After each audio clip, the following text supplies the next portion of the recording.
I only wanted a bite to eat, but instead, a man beat me mercilessly. I was hurt, bleeding, and limped away in pain. But just a few months earlier, my life hadn't been like this at all. Back then, my owner, Jerry, gave me everything. He built me a warm little shelter. He fed me delicious grilled meat. Life was simple, warm, and full of love. But fate can be cruel. Jerry was suddenly diagnosed with heart disease.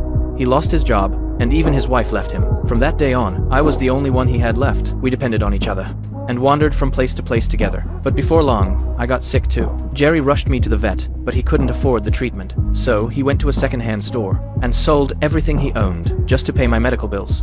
I recovered quickly, but Jerry's condition kept getting worse. He told me not to worry. He said he'd be fine once he took his medicine. But soon, he ran out of pills. We ended up stopping at a small roadside motel. The owner there was a dog lover too. Jerry already knew. He didn't have much time left. He thought that if I stayed with him, I'd only suffer more. So he tried to leave me with the motel owner. But the moment Jerry got into the car, I suddenly went wild. I barked harder than I ever had before. I couldn't bear to watch him leave. Jerry froze. Then he got out of the car and pulled me tightly into his arms. And just like that, we stayed together again. With the very last bit of fuel he had, he drove us deep into the wilderness. He parked the truck in the middle of overgrown weeds.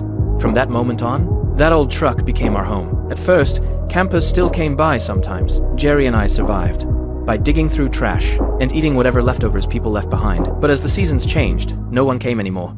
Jerry stared at the empty campsite and took me into the forest to dig for wild greens. In the cold autumn wind, the two of us walked side by side. Then one night, a violent storm came pouring down. Jerry's illness got worse. I looked at him anxiously, while he weakly stroked my head. His eyes were filled with guilt. When winter arrived, Jerry grew weaker and weaker. His vision started to fade. Day after day, he could only find me by listening for my footsteps and breathing. Then one day, inside the truck, he heard scratching at the door. He used every ounce of strength he had left to open it, then whispered to me softly, "I'm not going to last much longer. Thank you for staying with me." As Jerry got worse with each passing day, I kept braving the wind and rain to search for food for him. But not long after that, Jerry died.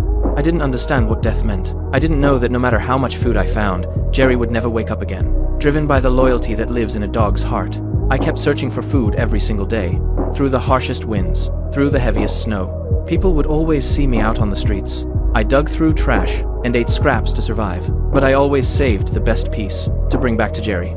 Over time, the food piled up like a mountain. Maybe somewhere deep down, I had already realized that Jerry was never going to wake up again. But I refused to accept it, because as long as I stayed by Jerry's side, I wasn't a stray. I was a dog with a home.